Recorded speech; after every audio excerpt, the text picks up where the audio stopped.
de la ciudad. A medida que se va filtrando información y se recogen pruebas, los allí presentes se dan cuenta de que han estado conviviendo con un asesino en serie. Al principio, nadie se lo podía creer, ni los agentes de policía, ni los vecinos del barrio que estaban allí. Los crímenes de Jeffrey Dahmer aterrorizaron y al mismo tiempo intrigaron al mundo entero. Enseguida se convirtió en uno de los asesinos más famosos de la historia.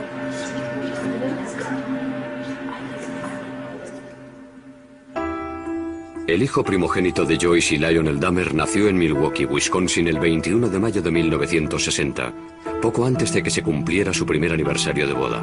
Lo bautizaron como Jeffrey. El día que nació Jeff fue un día muy feliz. Durante un par de meses todo era nuevo, distinto. Disfrutaba mucho y estaba feliz pensando en el futuro. Mientras su padre terminaba los estudios de química, Jeff se convirtió en un niño inteligente y cariñoso. Era un niño muy vital. Le gustaba luchar, correr y hacer gracias delante de la cámara. Le gustaba jugar y estar rodeado de otros niños. Era muy extrovertido. Jeff también era un niño tremendamente curioso. Le gustaba jugar con las cosas, tocarlas y estudiar su textura. Parecía que estaba en sintonía con su entorno. Simplemente quería saberlo todo sobre lo que le rodeaba. Pronto empezaron a fascinarle los animales. Una vez, cuando Jeff tenía 4 años, vio cómo su padre recogía los huesos de varios pequeños animales que habían muerto debajo de la casa. Los saqué y los eché en un cubo de metal para luego tirarlos todos juntos. Y al dar contra el fondo, hacían un ruido frío. Jeff cogió unos pocos y los echó también al cubo. Viéndolo así, parece que fue algo macabro, oscuro y siniestro. Pero he de admitir que no era más que curiosidad infantil. Lionel terminó los estudios tras doctorarse en química.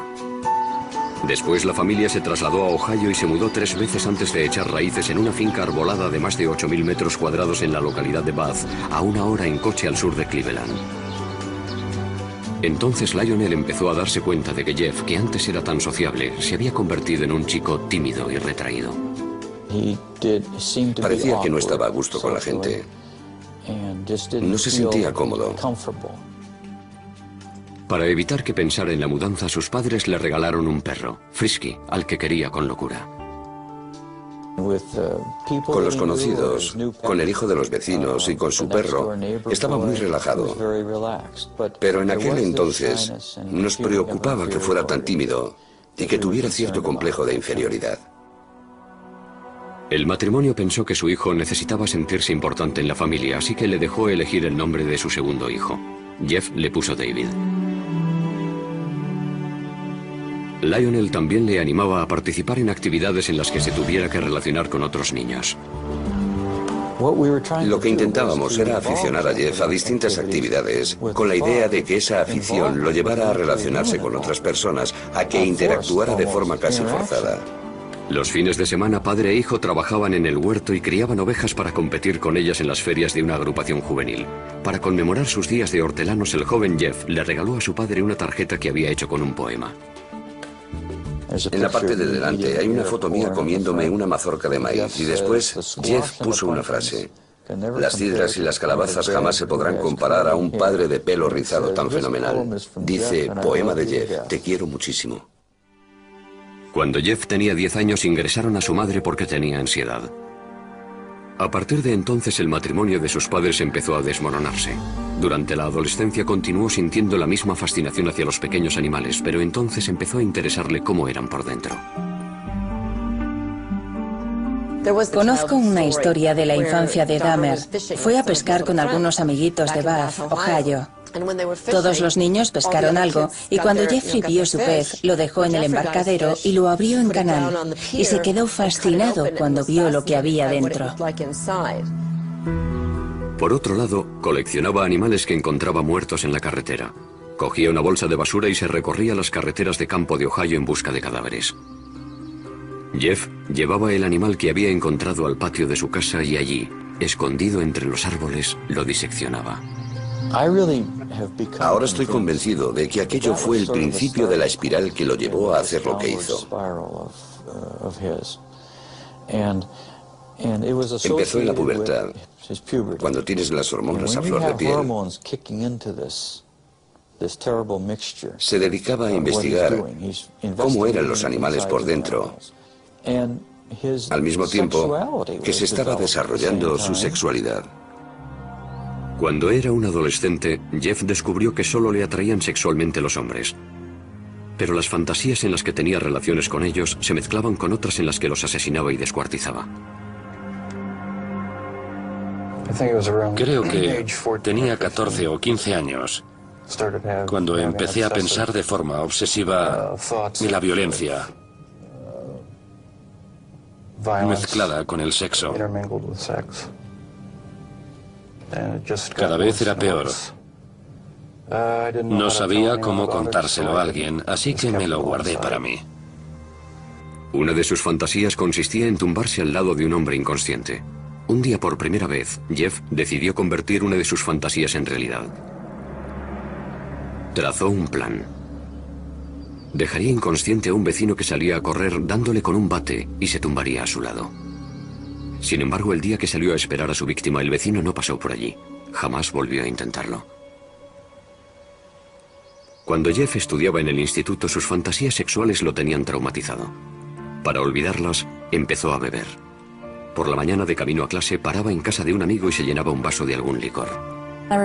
Recuerdo que me sentaba a su lado a primera hora. Creo que era la clase de historia.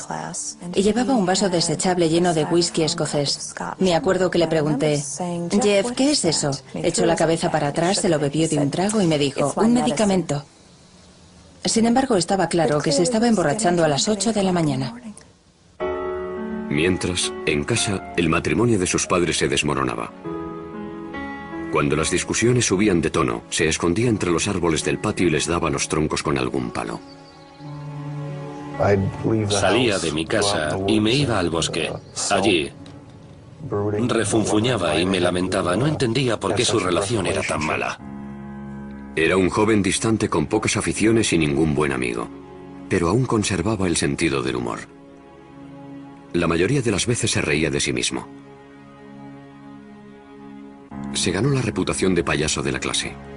En el instituto, cuando alguien se comportaba de forma rara o inesperada, decían que había hecho un Dahmer. De repente ibas por el pasillo y oías a alguien gritar, chillar y correr.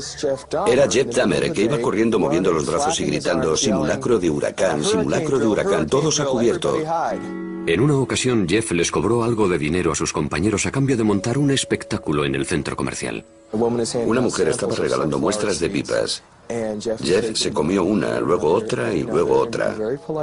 Se comportaba como un chico muy educado, como siempre.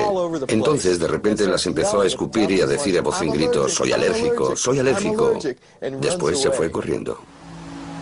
Durante el primer año de instituto, Jeff fue de excursión a Washington, D.C. Jeff dijo, tengo una idea, vamos a ver al vicepresidente. Y todos nos echamos a reír y le contestamos, sí, claro, al vicepresidente. Jeff se fue a una cabina, y cuando volvió les dijo que dentro de 2 horas lo recibirían en el despacho del vicepresidente Walter Mondale. Les explicó que éramos estudiantes de un instituto de Ohio y que estábamos haciendo un reportaje para nuestro periódico. Les dijo que íbamos a estar una semana en Washington y que si podíamos hablar con alguien del despacho del vicepresidente. Dahmer tenía mucha labia y consiguió que lo invitaran a él y a sus compañeros al edificio Eisenhower para conocer a Mondale. En clase, Jeff era considerado un estudiante modelo. Era muy educado con los adultos, vestía muy bien y trataba con mucho respeto a los profesores. También hacía los deberes. Sacaba sobresaliente cuando quería y otras veces se saltaba las clases porque no le interesaban. Sabía ser muy educado y tenía muy buenos modales. Respondía, sí señor, no señor, a los profesores. Poco a poco perfeccionó su habilidad para engañar a los que tenían autoridad sobre él, pero con el tiempo a Jeff dejaron de interesarle las notas y el instituto. Nadie sabía qué se le pasaba por la cabeza, porque no se abría a nadie. No tenía buenos amigos. Y a medida que íbamos pasando de curso, iba dejando a un lado la vida social. En ese instituto cercano a Bath, Ohio, Jeffrey se convirtió en un alcohólico y un marginado.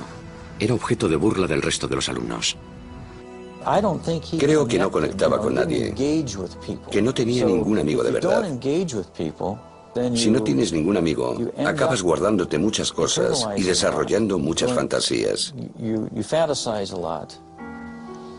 El siguiente paso es pensar que alguna de esas fantasías puede ser real. Y Jeff ya estaba listo para dar ese paso. Justo después de terminar el instituto mató a su primera víctima.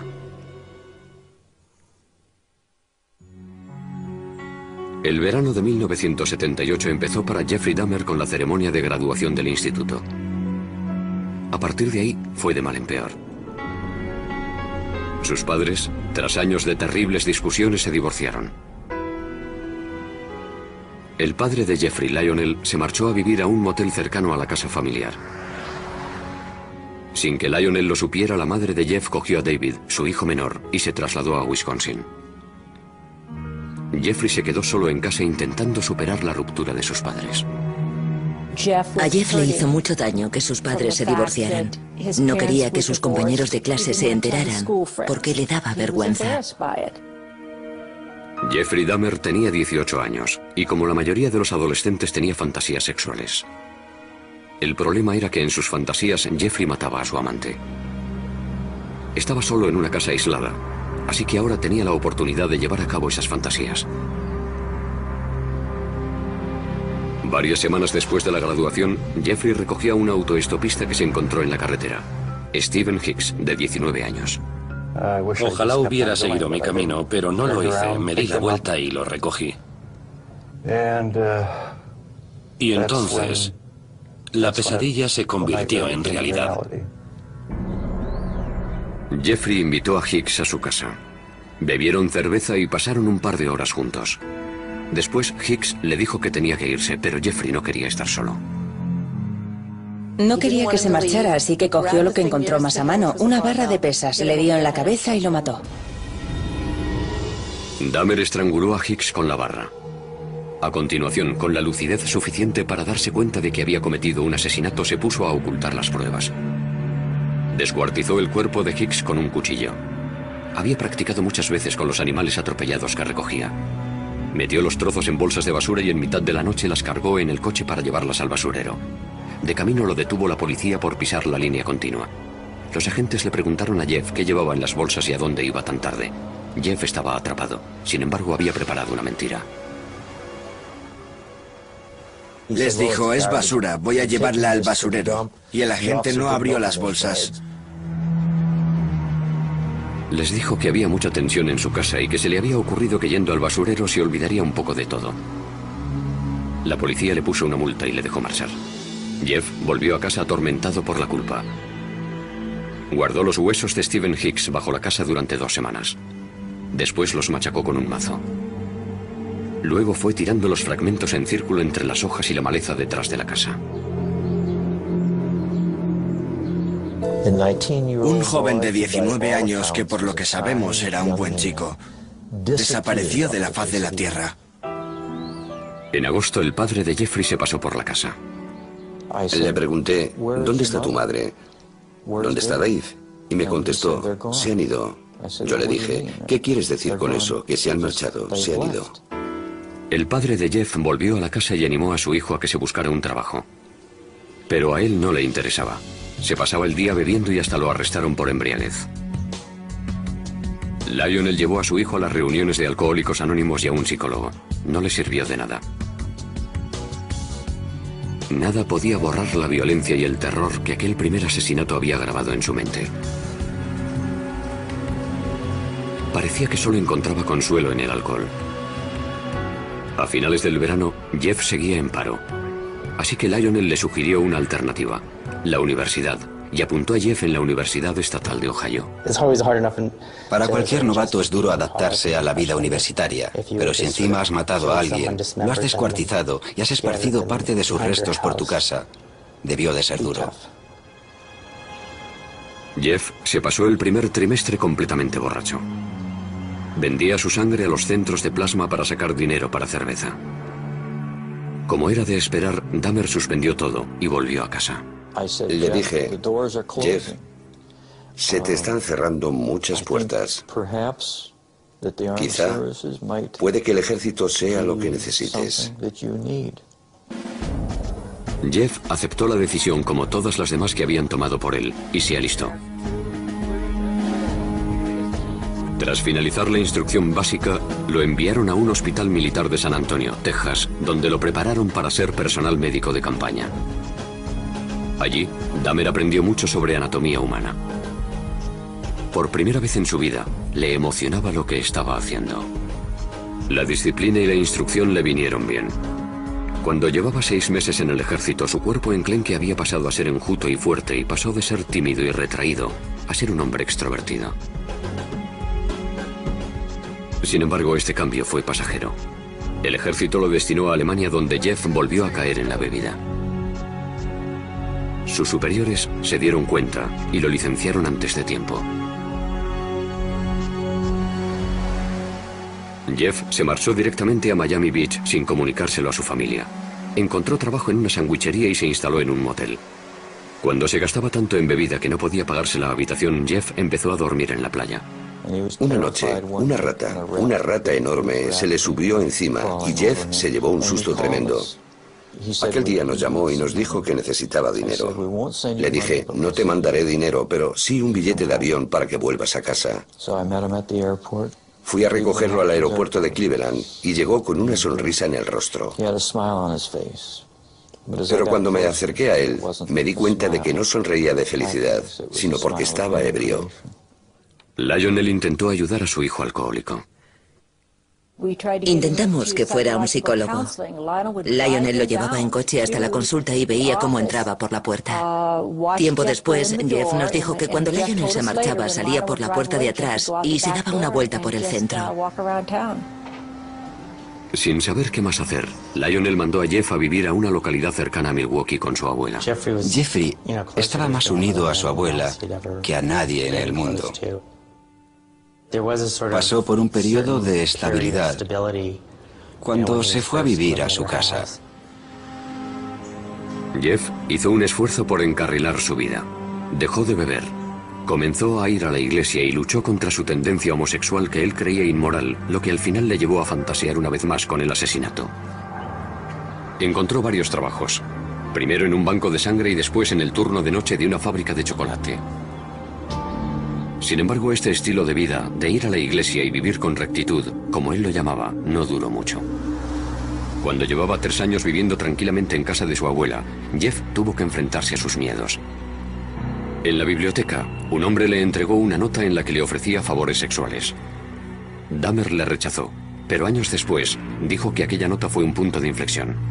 Le despertó los deseos sexuales que había reprimido. Quería la compañía de otro hombre sumiso que colmara su apetito sexual, pero no le interesaban las necesidades de nadie más. Jeffrey encontró un compañero sumiso perfecto. Robó el maniquí de una tienda. Lo tenía guardado en el armario y lo sacaba para masturbarse encima de él. En ese momento, Dahmer ya barajaba la idea de tener una pareja a la que pudiera controlar totalmente. Su abuela lo encontró y le insistió para que lo tirara. Las noches que libraba, Jeff se dedicaba a conocer el ambiente gay de Milwaukee. Curioseaba en los sex shops e iba a las saunas. Las saunas eran perfectas para aquellos hombres que buscaban relaciones sexuales anónimas. Para que sus parejas fueran sumisas, Jeffrey les echaba somníferos en la bebida. Lo único que le estimulaba y le excitaba de verdad era que su pareja no tuviera voluntad. Cuando se quedaban inconscientes, se tumbaba a su lado y escuchaba los sonidos que emitía su cuerpo.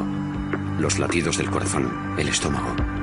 Sin embargo, aquellas experiencias se terminaron de repente cuando un hombre sufrió una sobredosis y estuvo una semana ingresado. Le pidieron a Jeff que no volviera por allí. Pronto descubrió los bares y discotecas de ambiente de Milwaukee que se convirtieron en el coto de caza favorito del asesino.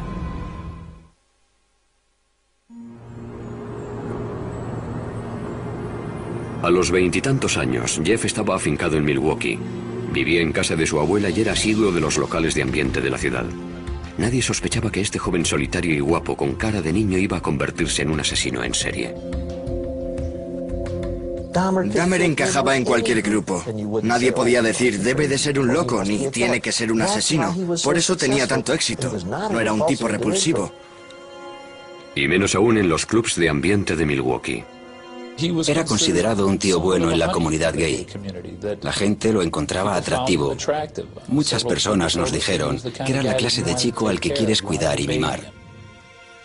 Sin embargo, Dahmer tenía un gusto muy concreto para los hombres. Los elegía por su cuerpo. Le gustaban los hombres altos, musculosos y delgados. No le importaba que fueran negros, blancos, amarillos, indios o mulatos. Si le parecían atractivos, intentaba ligárselos. En noviembre de 1987, Dahmer conoció a Steve Tuomi, un joven de 25 años en un club del centro llamado 219. Después de tomar unas copas se fueron a pasar la noche al Hotel Ambassador, que estaba muy cerca. Dahmer usó un viejo truco para que Tuomi entrara en ese estado de sumisión que tanto anhelaba.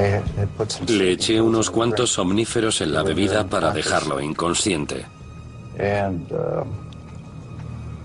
Solo quería pasar la noche con él. Cuando me desperté por la mañana, tenía los antebrazos llenos de cardenales y él tenía el pecho morado y le salía sangre de la boca. Estaba colgando por un lado de la cama. No recuerdo haberlo matado a golpes, pero debí de hacerlo. Dahmer no se asustó. Salió y se compró la maleta más grande que encontró. Volvió al hotel, metió el cuerpo de Tuomi en la maleta y llamó a un taxi. Bajó la enorme maleta y cuando el taxista la cogió dijo, debe de llevar usted un muerto aquí dentro. Y así era. Dahmer volvió a casa de su abuela y descuartizó a Tuomi en el sótano. A partir de entonces di rienda suelta a mi obsesión. Decidió que tras haber matado a una segunda persona, no volvería a intentar controlar sus deseos, que permitiría que controlaran sus actos por completo, que cedería ante ellos.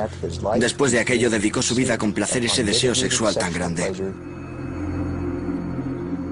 Dahmer volvió a los clubs con la intención de asesinar y descuartizar a los hombres que conquistara.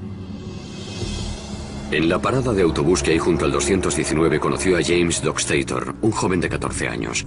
Jeff le ofreció $50 por pasar la noche con él y el adolescente aceptó. No le hacía falta secuestrar a nadie ni retenerlo contra su voluntad. Jeffrey Dahmer, al igual que muchos asesinos en serie, era encantador. La pareja cogió el autobús y fue a casa de la abuela de Dahmer. Mientras ella dormía, tuvieron relaciones sexuales orales. Después, Jeff drogó y estranguló a su acompañante. Afirmaba que de ninguna de las maneras pretendía hacer daño a nadie, por raro que parezca. Estrangulaba a todas sus víctimas porque le parecía la forma más humana de matarlos. Con Dockstader, Dahmer exploró sus más oscuras fantasías. Escondió el cadáver en el sótano durante una semana y tuvo relaciones sexuales con él. La mayoría de los asesinos en serie son desviados sexuales. El caso de Dahmer es distinto, porque era un auténtico necrófilo. Quería tener relaciones con personas inconscientes o muertas. Cuando James Dockstader empezó a descomponerse, Dahmer lo descuartizó en el sótano cerca de un sumidero que había en el suelo. 2 meses después, Dahmer conoció a Richard Guerrero, de 22 años, en un bar de Milwaukee. Siguiendo la misma rutina que en ocasiones anteriores, lo drogó y lo estranguló. Pasó unas cuantas horas con el cadáver antes de descuartizarlo y meter los restos del cuerpo en bolsas de basura para que lo recogiera el camión municipal de la basura. La abuela de Jeffrey empezó a preocuparse porque su nieto salía hasta altas horas de la madrugada y tenía un maniquí en la habitación, y porque notaba olores muy extraños en el sótano. Debe de ser perturbador vivir con alguien que piensas que te quiere y que en secreto se dedica a asesinar y descuartizar a hombres en el sótano de su casa. En el verano de 1988 le pidió que se buscara otro sitio donde vivir. Jeffrey alquiló un piso en un barrio del oeste de Milwaukee y aceleró su descenso a los infiernos. Un día se acercó a un niño de 13 años y lo convenció para que fuera a su casa. Lo acarició y el niño se asustó y se fue corriendo. Dahmer fue condenado por agresión sexual, Pero los asesinatos seguían siendo su secreto. Le condenaron a 1 año de cárcel en 3er grado. Podía salir a trabajar en la fábrica de chocolate, pero tenía que pasar las noches en la cárcel. 10 días antes de que se hiciera efectiva la sentencia, Dahmer actuó de nuevo. Conoció a Anthony Sears en la Cache, un club de ambiente, y lo mató. Momificó la cabeza y los genitales de Sears y los guardó en la taquilla de su trabajo. Lionel Dahmer seguía preocupado por lo mucho que bebía su hijo. Escribió al juez solicitando que lo incluyeran en un programa de rehabilitación para alcohólicos. Lionel tenía serias dudas sobre las posibilidades de Jeff cuando saliera a la calle. No lo enviaron a ningún programa y Jeffrey terminó su condena 2 meses antes de lo previsto. Se trasladó a otro barrio humilde de Milwaukee. El alquiler de los apartamentos Oxford era barato y además estaban cerca de los clubs de ambiente. Estaba solo otra vez, así que era libre para alimentar su implacable apetito sexual. 3 semanas después de ser puesto en libertad, Dahmer empezó una orgía de muerte que duró 1 año. Elegía a algunas personas porque nadie las iba a echar de menos o porque llevaban un estilo de vida muy loco. Nadie se dio cuenta de que más de 1 docena de chicos jóvenes había desaparecido. No aparecía ningún cadáver, ni se vivía un clima de miedo en la ciudad. Una vez que comenzó aquella matanza, le dedicó todos sus recursos económicos, tiempo, dinero, esfuerzo, deseos, emociones y pensamientos. Era su mundo secreto. Asesinaba a la gente y la mantenía a su lado. Durante aquella orgía de muerte, Jeff mató a 13 hombres, aunque uno de ellos estuvo a punto de escapar. Dahmer había drogado a Conerak Shintason Fon, un adolescente de 14 años, hermano del niño del que había abusado el año anterior.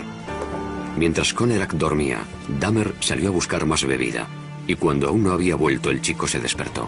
Salió tambaleándose a la calle, desnudo. Una vecina, al verlo, llamó a la policía. Milwaukee Emergency Operator 71. Okay, hi, I'm on 25th State, and this is young man. He is butt naked. He has been beaten up. He is very bruised up. He can't stand. He's study fall out. He is butt naked. He has no clothes on. He was really hurt. Cuando llegó la policía, Dahmer ya había vuelto de comprar cerveza, y al igual que había hecho con la policía de Bath tras su primer asesinato, urdió una astuta mentira. Nada más llegar, interviene y dice que el chico es su amante y que simplemente está borracho, que se lo lleva con él a casa. Llevó a los agentes a su casa y les enseñó las Polaroids que le había hecho al adolescente, las cuales, según él, demostraban que tenían una relación. La policía pensó que el joven de 14 años era mayor de edad y lo dejó con Dahmer. En el informe dijeron que había sido una pelea de amantes. En cuanto los agentes se marcharon, Dahmer asesinó al chico. Los cuerpos se iban amontonando en el piso de Dahmer. Se compró un bidón de 215 litros y lo llenó de un potente ácido para disolver en él las extremidades y los torsos. Después de varias semanas en el ácido, los restos humanos se convirtieron en lodo, que tiró al retrete o por el desagüe de la bañera. Por otro lado, Jeffrey separó la piel de los huesos hirviéndolos en la cocina. Un olor extraño y ácido a muerte invadió el edificio. Muchos de los inquilinos detectaron que el olor procedía de la puerta de Dahmer. Recuerdo que le dije a mi marido, no sé qué estará preparando Jeff, pero es rarísimo. Jeff nunca compraba verdura, así que me preguntaba qué estaría cocinando, porque olía a callos. Los callos tienen un olor muy particular y desagradable. A Dahmer le asustaba estar solo. No quería que sus parejas le dejaran, ni después de haber muerto. Descuartizaba a sus víctimas y les sacaba varias fotos a lo largo del proceso que luego guardaba. Además, conservaba partes de dichas personas como trofeo. Una cosa llevaba a la otra. Cada vez tenía que hacer cosas más extrañas para satisfacer mis instintos. Diseñó un santuario con huesos del esqueleto y calaveras, pero aún no había encontrado a su compañero perfecto. Un hombre totalmente sumiso que estuviera vivo y no se descompusiera. A algunas de sus víctimas, cuando aún estaban vivas, les hizo un pequeño agujero en el cráneo con un taladro y les inyectó ácido en el cerebro. Quería que siguieran con él, pero que apenas tuvieran control sobre su cuerpo y que no pudieran hablar. Según Dahmer, ninguno de estos zombies experimentales sobrevivió más de un día. Puede que en un último intento por mantener a esos hombres a su lado, empezara a comérselos. De este modo, sentía que eran una parte permanente de mí. Además, tenía curiosidad por saber cómo sería. Sentía que iban a convertirse en parte de mí. Comérmelos me producía placer sexual. A lo largo de ese año en el que cometió tantos asesinatos despiadados, Dahmer seguía comportándose con aparente normalidad. En este vídeo que se grabó en Acción de Gracias en casa de su abuela, Dahmer habla tranquilamente con su padre. Well, you're looking good. Grandma was saying that she thought that you got quite a bit thinner, but you look fit. I don't know. Well, I've been surviving mostly on McDonald's food. It's just so much easier just to pop into the restaurant. But yeah, like I've said before, it gets too expensive, and it does. I have to start eating at home more. Es increíble que pudiera sentarse allí y actuara como si no hubiera hecho nada, con la chaqueta puesta y hablando con entusiasmo de su trabajo. Muy inteligente. Es impresionante lo que un ser humano puede ocultarle a otro ser humano. A pesar de que a los que le rodeaban les parecía un hombre normal, pronto saldría a la luz la vida secreta de Jeffrey Dahmer.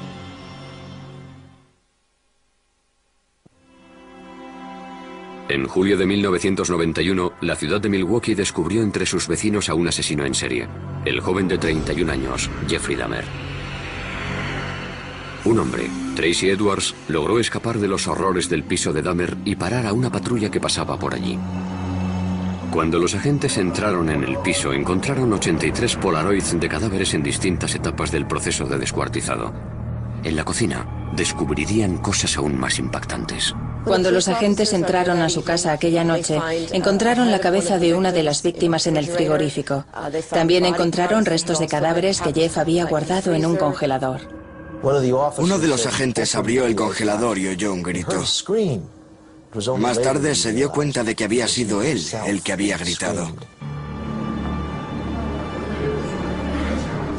Las cámaras de televisión grababan mientras sacaban lo que quedaba de las víctimas. Un bidón de 215 litros que contenía los torsos de 3 hombres.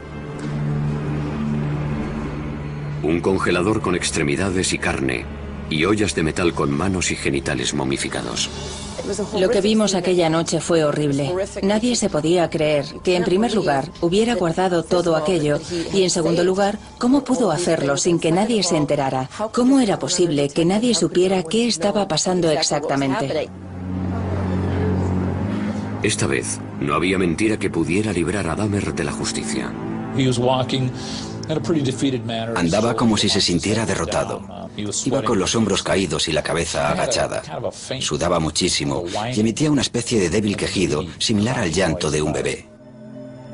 En comisaría, la policía procedió a realizar un interrogatorio maratoniano al supuesto asesino.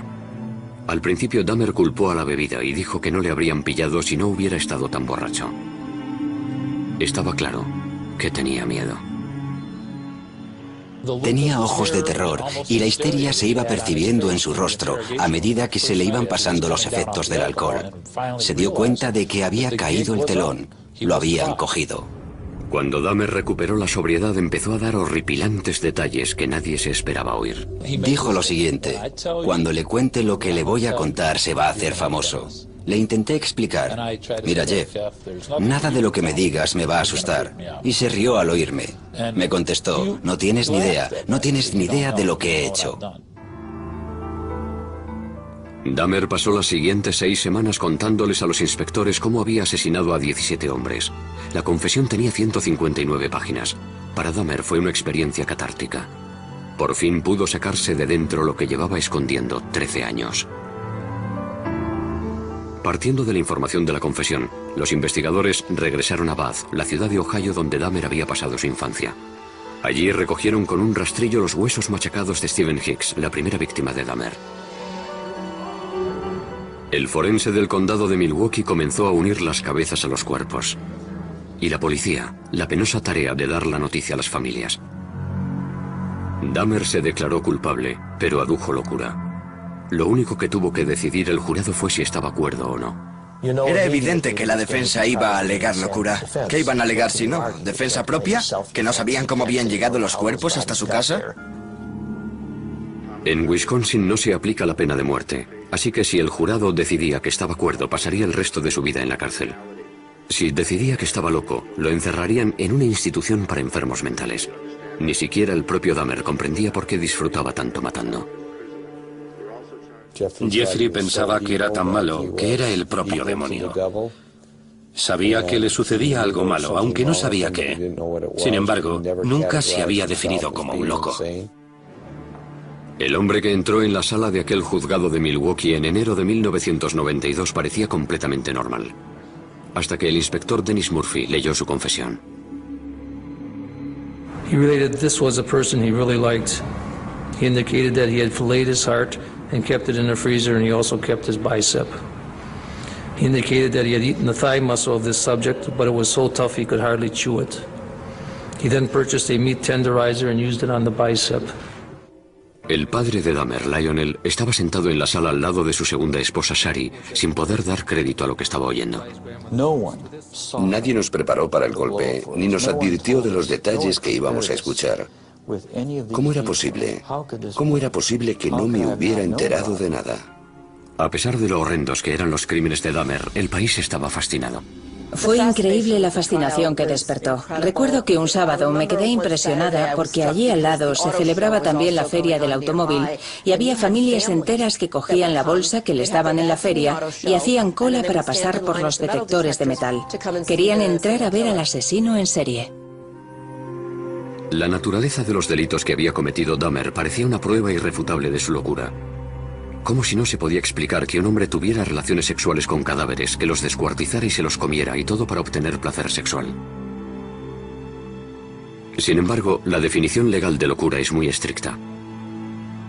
Los abogados de Dahmer tenían que demostrar dos cosas: que padecía una enfermedad mental y que dicha enfermedad le impedía diferenciar el bien del mal. La necrofilia, una obsesión que te obliga a tener relaciones con cadáveres, se considera una disfunción sexual. Pero no quiere decir que el sujeto que la padece esté legalmente loco. Adujo que el impulso necrofílico era tan grande que no podía controlarlo. Pero en Estados Unidos eso no se considera un eximente, del mismo modo que no lo es el impulso pedófilo que lleva a un hombre a abusar de los niños. El jurado votó, 10 contra 2, que Jeffrey Dahmer estaba legalmente cuerdo. Algunos parientes de las víctimas de Dahmer asistían al juicio en silencio. Otros lloraban. Antes de dictar sentencia, el juez les permitió hablar ante el tribunal.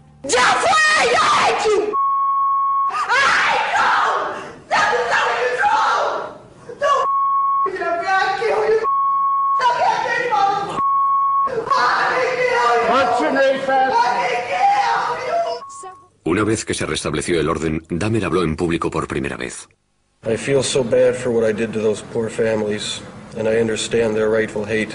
I have seen their tears, and if I could give my life right now to bring their loved ones back, I would do it. I am so very sorry. Muchos dudaron de que la disculpa de Dahmer fuera sincera.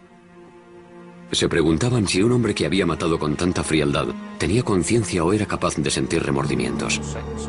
El juez condenó a Dahmer a 937 años de cárcel. Pero el suplicio solo duró unos pocos años.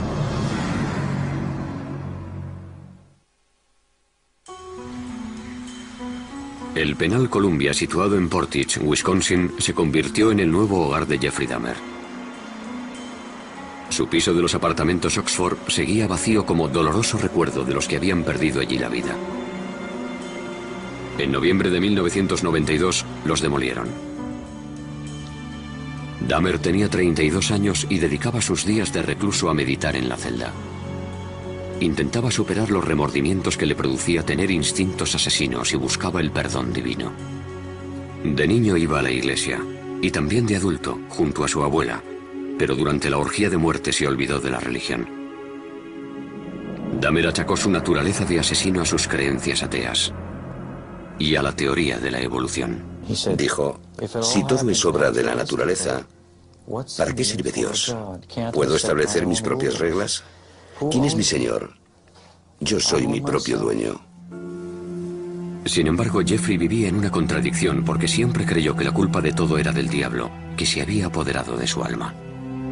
El asesino en serie se planteó entonces qué le pasaría cuando muriera y decidió que quería ser bautizado.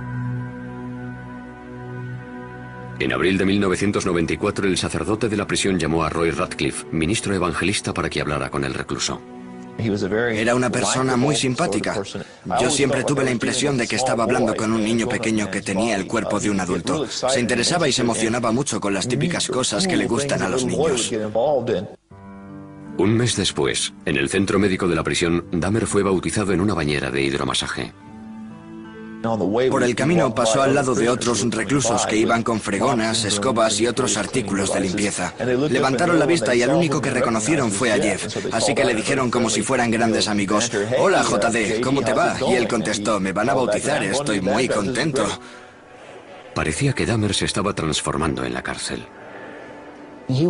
Me preguntaba cosas, me decía, oye, ¿qué tal esto? ¿Qué tal lo otro? Se interesaba y se preocupaba por nosotros. Intentaba ser normal. Se estaba rehumanizando. Sin embargo, Dahmer seguía teniendo oscuras y obsesivas fantasías. En la cárcel admitió que ese instinto seguía dentro de él. Aún sentía el impulso de matar, aún deseaba matar, incluso dentro de la prisión. Seguramente tendré que convivir con él el resto de mi vida. Ojalá se me pasara. Ojalá hubiera una manera de librarme para siempre de estos pensamientos y estas sensaciones. Teresa Smith fue a visitar a Dahmer a la cárcel. Había matado a su hermano Eddie. Lo primero que hizo cuando llegó fue pedirme disculpas por haber matado a mi hermano. Le pregunté, ¿por qué a mi hermano? Me dijo que había visto cómo bailaba Eddie y le había gustado físicamente. Me dijo, me sentía atraído por él. Me contó que lo había estrangulado. Después intentó buscar un método nuevo para conservar el cráneo y el cuerpo. Pero el experimento no funcionó. Así que tuvo que destruirlo. Durante toda su vida adulta, Dahmer había sido un depredador, pero en la cárcel se convirtió en la presa. Ahora el famoso asesino en serie era el objetivo de los otros reclusos.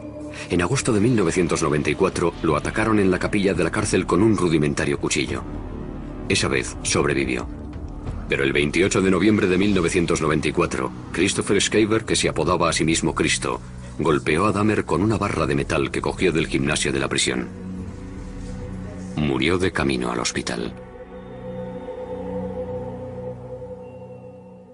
Yo creo que a nadie le sorprendió que lo asesinaran en la cárcel. Creo que estaba claro que sería el blanco de sus compañeros en cuanto entrara en la cárcel.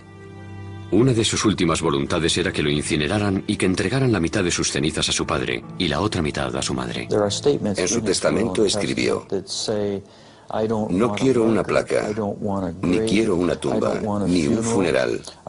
No quiero nada. Decía, quiero desaparecer. En 1996, el ayuntamiento de Milwaukee recaudó casi $500,000 para comprar la siniestra colección de fotografías y herramientas de Dahmer. Temían que aquellos artículos se usaran para crear un museo sobre el asesino, así que lo quemaron todo. A pesar de que apenas quedan pruebas físicas de lo que hizo, la vida y los crímenes de Jeffrey Dahmer se han convertido en leyenda. De alguna forma, Dahmer ha pasado a formar parte de la cultura popular. Se le compara con nombres como Jack el Destripador. Creo que la gente siempre lo tendrá en mente. Siempre lo tendrá, por así decirlo, en el panteón de los asesinos más terroríficos. En 2002, el director David Jacobson estrenó Dahmer, el carnicero de Milwaukee, una película basada en la vida de Jeffrey. Jacobson pretendía mostrar al espectador el lado más normal del asesino.